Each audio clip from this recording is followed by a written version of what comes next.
प्यारे दोस्तों, आज हम आपके साथ एक ऐसा सच्चा और दिल दहला देने वाला वाकया शेयर करने जा रहे हैं जिसे सुनकर आपके पैरों तले जमीन खिसक जाएगी और आप सोचने पर मजबूर हो जाएंगे कि क्या वाकई ऐसा भी हो सकता है। एक बेवा माँ की 3 जवान बेटियां जिनकी अभी शादी भी नहीं हुई थी, अचानक उम्मीद से हो गई, ना उनका बाहर आना जाना था, न किसी से मेल जोड़। फिर सवाल यह पैदा होता है, आखिर वो कौन है जिसने ये सब किया? क्या वो उनका अपना सगा बाप था, या कोई सौतेला भाई, या शायद चाचा या मामा खालू, या कोई और करीबी रिश्ता जिस पर भरोसा था, जो घर का फर्द था और जिससे कभी ऐसी उम्मीद ना थी। यह वाकया ऐसा है जिसने पूरे गांव को हिला कर रख दिया।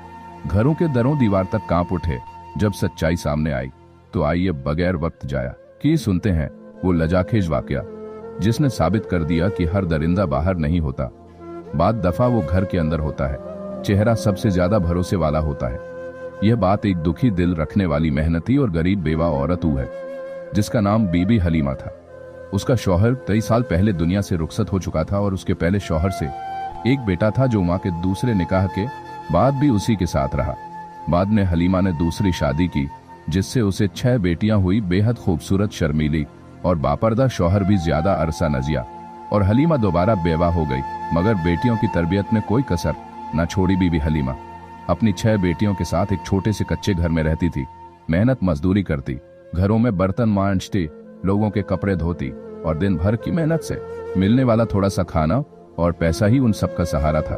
उसके सौतेले बेटे का नाम कामरान था जो बड़ी उम्र का था और शुरू से घर में ही रहा। कामरान उसका वही बेटा था जो पहले शौहर से था, मगर सब बेटियां उसे भाई समझती थी। सब कुछ खामोशी से चल रहा था जब अचानक ऐसा तूफान उठा जिसने हलीमा के पैरों तले जमीन खिसका दी। एक दिन हलीमा की सबसे बड़ी बेटी की तबीयत अजीब सी होने लगी। कमजोरी, कै चक्कर। गरीब माँ पहले तो समझ ना सकी, फिर जब हालत बिगड़ने लगी तो उसे शहर के क्लिनिक ले गई। डॉक्टर ने कुछ देर मुआयना करने के बाद एक खामोश जुमला कहा, आपकी बेटी उम्मीद से है। ये सुनते ही जैसे हलीमा की दुनिया रुक गई। वो हिलकर रह गई। बेटी अभी तक बिन ब्याही थी और इज्जतदार, बापर्दा, यह कैसे हो गया? किसने किया, कब किया, क्यों किया? माँ ने पहले तो सदमे में बेटी को डांटा, रुलवाया, दहाड़े मारी। फिर जब बेटी रोते हुए यह कहती रही, अम्मी मैंने कभी किसी को देखा भी नहीं, मुझ पर यकीन करें, तो माँ का दिल फट गया। वो जान ले कि बेटी सच बोल रही है। लेकिन अभी यह दुख कम ना हुआ था कि चंद ही दिनों बाद उसकी दूसरी और फिर तीसरी बेटी भी उसी हाल में निकली और सबकी जुबान पर वही जुमला था, अम्मी हमें कुछ नहीं पता, खुदा की कसम हमें कुछ भी याद नहीं। इस सानिहे ने बीबी हलीमा को अंदर से तोड़ कर रख दिया। वो दिनों तक रोज सोचती रही मगर कुछ समझ ना आया। फिर एक दिन दिल में हिम्मत करके वह इंसाफ की उम्मीद लेकर सुल्तानाबाद के बादशाह शहंशाह यजदान के दरबार में जा पहुंची। दरबार लगा हुआ था। बादशाह यजदान अपने तख्त पर बैठा लोगों की फरियादें सुन रहा था। अचानक बीबी हलीमा दरबार में दाखिल हुई। चेहरा आंसुओं से भीगा हुआ, कपड़े धूल से अटे, पांव नंगे, आंखों में बस एक ही सवाल, मुझे इंसाफ कब मिलेगा? बादशाह ने उसे देखा तो पूछा, माँ जी आप क्यों रो रही हैं, आपको क्या दुख है? बीबी हलीमा ने इधर उधर देखा, फिर खामोश हो गई। वजीर आगे बढ़ा और बोला, अम्मा दरबार में आई है, जबान खोलें, बताएं क्या तकलीफ है? मगर बीबी हलीमा बोली, बादशाह सलामत, मैं आपसे अकेले में बात करना चाहती हूँ। मेरे दुख का मामला ऐसा है कि सबके सामने बताऊंगी तो कल मेरे घर के दरों दीवार भी शर्म से लरज जाएंगे। बादशाह हैरान हुआ, मगर औरत की लरजती आवाज और चेहरे का दर्द देखकर कहने लगा, इस माँ को मेरे कमरे में लाया जाए, मैं इसका दुख सुनना चाहता हूँ। 2 सिपाही हलीमा को अंदर ले गए बादशाह के खास कमरे में। वहां बीबी हलीमा बादशाह के कदमों में गिर पड़ी, झाड़ो कतार रोने लगी। बादशाह का दिल पसीज गया और बोला, माँ जी आपकी फरियाद मेरी फरियाद है, जो कुछ हुआ है सच सच मुझे बताएं। अगर मेरी सल्तनत में कोई दरिंदा छुपा बैठा है तो मैं उसे निकाल कर निशाने इबरत बना दूंगा। बीबी हलीमा ने लरजती आवाज में कहना शुरू किया। बीबी हलीमा ने लरजती आवाज में कहना शुरू किया ने बादशाह यजदान के सामने आह भरकर कहना शुरू किया, बादशाह सलामत, मैं एक बेवा औरत हूँ। मेरे पहले शौहर का इंतकाल बरसों पहले हुआ। उससे मेरा एक बेटा था जो अब मेरे साथ ही रहता है। बाद में मेरी दूसरी शादी हुई और उस शौहर से मुझे 6 बेटियां हुई। मगर वक्त ऐसा जालिम निकला कि वो शौहर भी ज्यादा दिन ना जिया और मैं एक बार फिर बेवा हो रही। मेरे 6 बच्चों की परवरिश का बोझ मेरे कंधों पर आन पड़ा। बादशाह सलामत, मैं दिन भर अमीरों के घरों में झाड़ू पोछा करती हूँ, बर्तन मांजती हूँ और जो बचा हुआ खाना। फिर धीरे से आगे बढ़ा और बोला, बादशाह सलामत, दीवारों के भी कान होते हैं, मेरी एक तदबीर है। लेकिन मैं उसे सबके सामने नहीं बताना चाहता। बादशाह ने गर्दन झुकाकर कहा, मेरे करीब आओ और जल्दी बताओ। वजीर ने आगे बढ़कर बादशाह के कान में एक हिकमत ए अमली बताई, एक ऐसा तरीका जो न सिर्फ चुपचाप जाल बिछाएगा बल्कि दरिंदे को उसकी हरकत करते हुए हाथों पकड़ लेगा। बादशाह ने फौरन हुक्म दिया, जाओ और फौरन अमल करो। उसी रात वजीर खामोशी से एक कुत्ता साथ लेकर बीबी हलीमा के घर पहुंचा।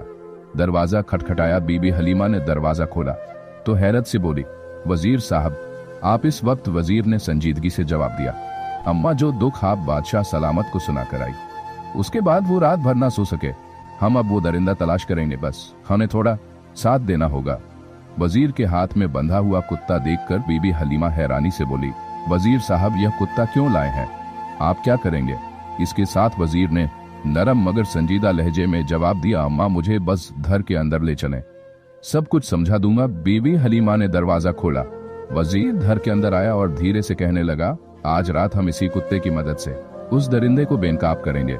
बस तुम सबको खामोश रहना होगा, कोई आवाज नहीं निकालनी, जैसे तुम जानती भी नहीं कि कुछ हो रहा है। अगर हमारी चाल कामयाब हो गई तो हम उस जालिम को हाथों पकड़ लेंगे। यह कहकर वजीर ने कुत्ते को घर के सहन के बाहर उस जगह बांध दिया जहां से छत पर से कोई कूद सकता था। फिर उसने सबको समझाया, आज रात कोई भी चीखेगा नहीं, सिर्फ देखना है, बर्दाश्त करना है। हमने इस कुत्ते को इसीलिए रखा है कि जैसे ही वह दरिंदा घर में दाखिल होगा, कुत्ता उस पर भौंकने लगेगा और हमारे सिपाही फौरन हरकत में आ जाएंगे। वज़ीर ने 2 मुहाफिजों को हुक्म दिया कि वो घर के इर्द गिर्द छुप कर पहरा दें।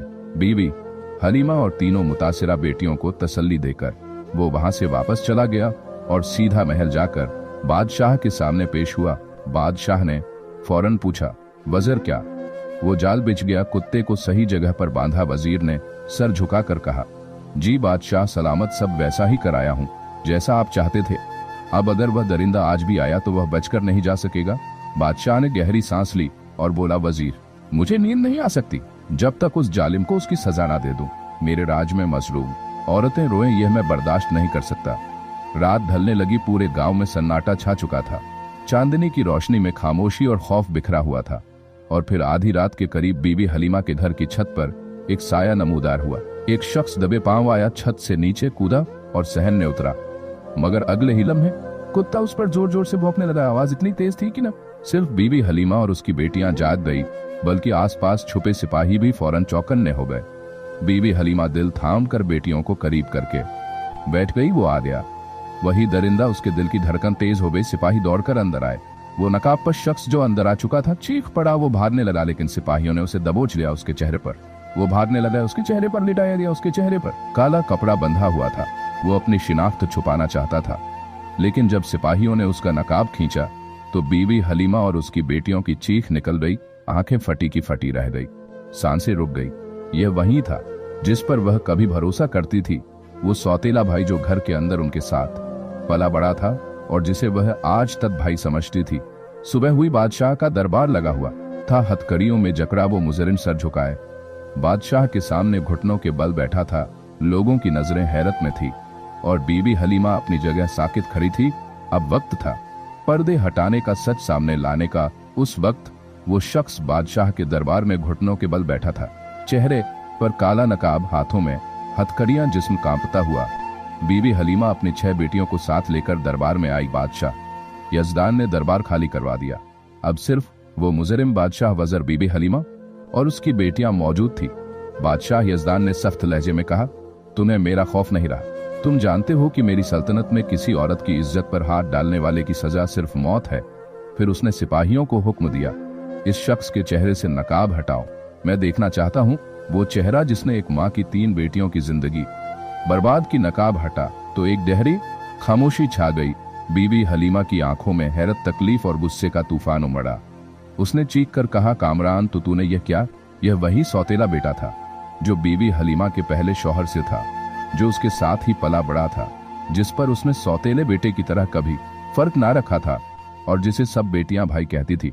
बीबी हलीमा आगे बढ़ी, उसके मुंह पर थूक दिया, दरिंदा बेगैरत, तुझे शर्म नहीं आई? ये बच्चियां तेरे साथ पली बड़ी, इनके सिरों पर हाथ रखने तू था? तू तो इनका भाई था, तू उनकी हिफाजत करने वाला था और तू ही कातिल निकला। उनकी इजाजतों का उसने उसके चेहरे पर जोर का थप्पड़ मारा। बेटियां सहमदई रोने लगी। बादशाह गुस्से से तलवार खींचता है और उसके सर के पास रख कर कहता है, अब बोल, सच सच बता, तूने ऐसा क्यों किया? अगर एक लफ्ज भी झूठ बोला तो तलवार तेरे सर को छील देगी। कामरान की सांसें तेज हो गई, चेहरे पर खौफ छा गया। उसने थरथराती आवाज में कहना शुरू किया, बादशाह सलामत, मैं बीवी हलीमा का सौतेला बेटा हूँ। ये सब बेटियां मेरी सौतेली बहनें हैं। मेरे वालिद का इंतकाल बहुत पहले हो चुका था। हलीमा ने मुझे भी अपनी बेटियों के साथ पाला, लेकिन अंदर से मेरे दिल में नफरत और हसद बढ़ता रहा। जब बेटियां जवान होने लगी तो उनकी खूबसूरती देखकर मेरा दिल बदलने लगा, मेरी नीयत खराब होने लगी।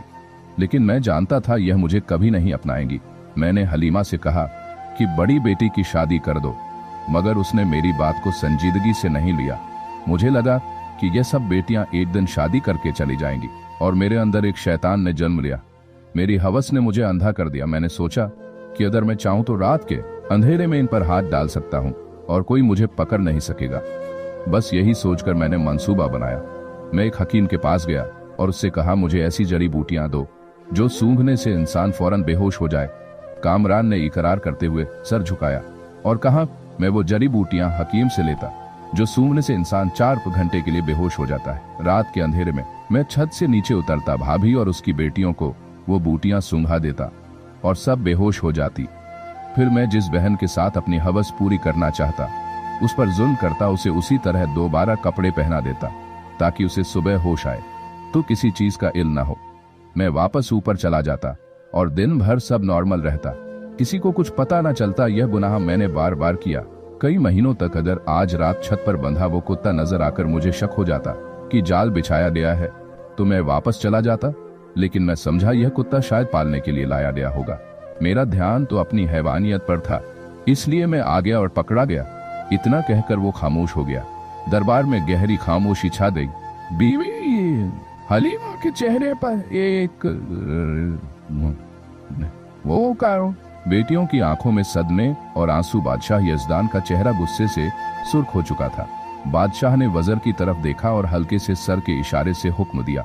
वजीर ने अपनी तलवार नियाम से निकाली, आगे बढ़ा और एक ही बार में उस दरिंदे सौतेले भाई कामरान का सर धड़ से जुदा कर दिया।